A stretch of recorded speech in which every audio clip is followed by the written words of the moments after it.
diz assim: e esta cidade me servirá de nome de alegria, e de louvor e de glória, e entre todas as nações da terra, que ouvirem todo o bem que lhe faço, e lhe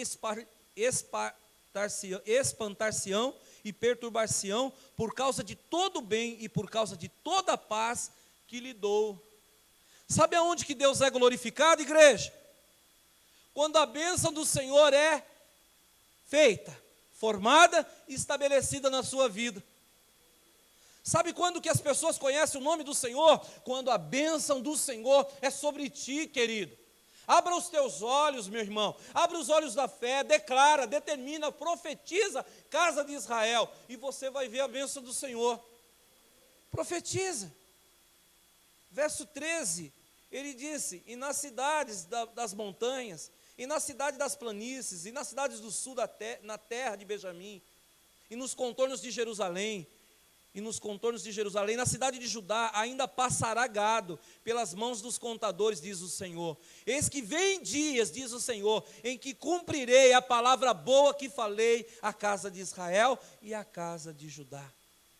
Naqueles dias e naquele tempo, farei que brote de Davi o renovo de justiça, e ele vos fará juízo e justiça na terra. Naqueles dias Judá será salvo, Jerusalém habitará segura, e este, veja, igreja presbiteriana universal, e este é o nome que lhe chamarão: o Senhor é nossa justiça. Amém, irmão? Você crê que Deus pode ser a sua justiça? Você crê que Deus vai fazer multiplicação de justiça na tua vida? Se assim você crê, assim fará.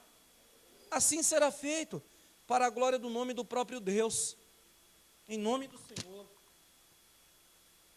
Bendito seja o nome do Senhor. Eu queria que você abrisse comigo, nós já estamos terminando, Salmo 92. Bendito seja o nome do Senhor. O Senhor vai fazer coisas grandes e firmes que você nem imagina. O versículo 12 e o 13 diz assim, o 12 e o 13: o justo florescerá como a palmeira e crescerá como o cedro no Líbano. Os que estão plantados na casa do Senhor florescerão nos átrios do nosso Deus.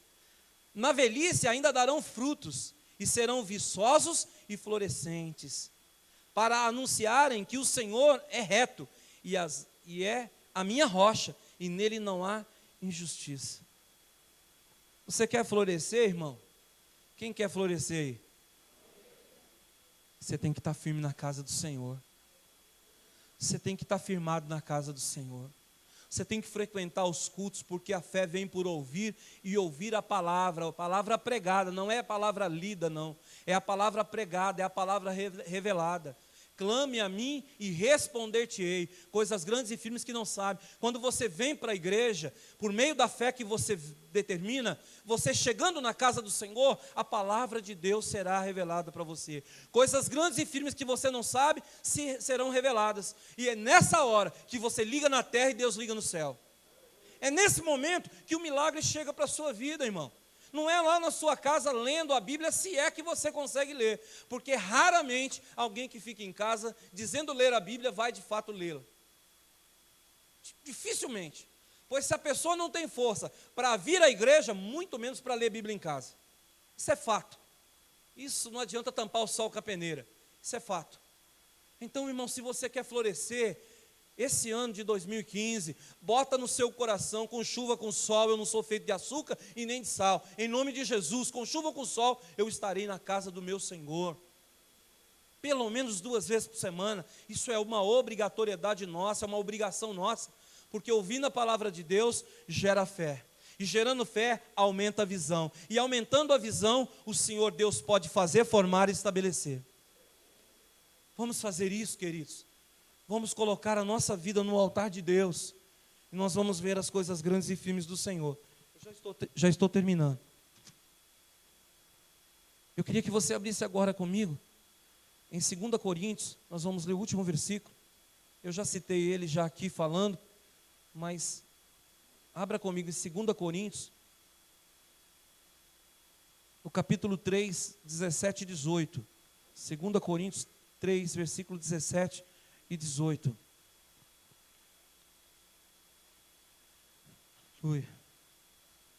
Diz assim: ora, o Senhor é Espírito, e onde está o Espírito do Senhor, aí a liberdade. Mas todos nós, com a cara descoberta, refletindo como um espelho a glória do Senhor, somos transformados de glória em glória, na mesma imagem, como pelo Espírito do Senhor. Eu finalizo dizendo, com o rosto descoberto. A Bíblia diz com a cara descoberta, sem personagem, sem máscara, sincero, diante do Senhor. Alguns meses atrás, eu acho que um ano atrás, eu não sei, eu falei, trouxe uma mensagem sobre máscara, e expliquei para os irmãos. E eu queria só lembrar, para que os irmãos possam fechar essa mensagem no seu coração. Havia na Grécia Antiga um baile de máscaras, que era feito com cera. Eles botavam um pauzinho, um cabinho na máscara e faziam festas. Nessas festas havia bebida, havia toda sorte de orgias, de pecado, de prostituição. E depois de certas horas, depois que eles bebiam, a máscara acabava caindo no chão e se identificavam as pessoas. Os gregos gostaram da festa, mas os romanos mais ainda. E os romanos então começaram a copiar esta festa, que é mais ou menos como o carnaval aqui no Brasil. Só que eles aperfeiçoaram a técnica. Ao invés de usar a máscara com o cabinho, eles faziam máscaras e passavam no rosto. Era uma máscara que era passada no rosto. E era uma máscara feita de cera. E quando eles tiravam a máscara, eles diziam que tiravam a cera, da onde os gregos colocaram a palavra, ou criaram a palavra sincera, que quer dizer sem cera, ou sem máscara. Quando a Bíblia diz que nós temos que ter a cara descoberta, está falando nós temos que ter a cara, o rosto, sem máscara. Esta festa surgiu uma máscara que é usada no teatro, e tem aquela cara rindo e aquela cara chorando. Não é? Surgiu essa máscara do teatro, ou seja, fazer teatro. Onde se deu o nome de persona, ou de personagem, ou de personalidade. E nós então começamos a entender que cada pessoa tem uma persona, um personagem, que nós educadamente chamamos de postura, não é? Então eu vou explicar para você entender, para nós finalizar. Aqui na igreja eu tenho uma postura de pastor. Na minha casa eu tenho uma postura de pai para as minhas filhas. Para minha esposa eu tenho uma postura de marido. Para os meus irmãos eu tenho uma postura de irmão. E não tem nada de errado nisso, porque nós precisamos ter postura onde nós estamos. No entanto, quando se diz respeito às coisas que são de Deus, não se trata de postura, e nem tampouco de máscara, e muito menos de persona ou de personalidade. Diante de Deus é sinceridade, diante de Deus é rosto descoberto, diante de Deus é espelho espiritual, que mostra para nós quem nós somos, o que estamos fazendo e de que maneira estamos vivendo. E quando nós olhamos para o espelho espiritual, ele mostra para nós. E é nessa hora que eu tenho que dizer: Pai, pequei contra os céus e pequei contra ti, e não sou digno de ser chamado teu filho. E Deus vai nos dizer: meu filho, lá naquela cruz eu derramei o meu sangue para os perdão dos teus pecados. Pecado confessado é pecado perdoado. Aquele que pede perdão dos seus pecados e abandona, encontra misericórdia. Mas aquele que justifica o seu pecado, perpetua o mesmo. Quando eu tiro a máscara, com o rosto descoberto, e começo a caminhar para o caminho da fé, eu vou entender o que Paulo está dizendo para mim e para você, quando ele diz que Eu vou ler aqui para os irmãos de novo o versículo 18. Mas todos nós, com a cara descoberta, refletindo como um espelho a glória do Senhor, somos transformados de glória em glória, na mesma imagem, como pelo Espírito do Senhor.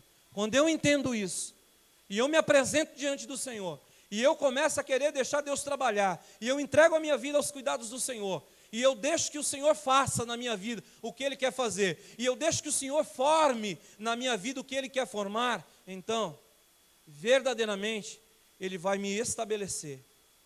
Verdadeiramente, o Espírito do Senhor estará sobre mim, e de glória em glória eu vou alcançando, conforme a imagem que o Espírito de Deus me dá. Amém? Quem entendeu? É isso que eu queria deixar para os irmãos. E nós possamos pensar, o que nós temos feito, diante de tantas coisas que nos têm acontecido. O que é que nós temos feito para que haja essa transformação? O que é que eu preciso fazer para que as coisas grandes e firmes do Senhor aconteçam na minha vida? E quando eu começo a buscar isso, Deus começa a abrir os meus olhos. E aí você vai ver uma pessoa recém-chegada na igreja, que parece que o céu abriu sobre a cabeça dela, todas as bênçãos vai sobre ela. E você vê um que está na igreja há 30, 40 anos, e está em dificuldade.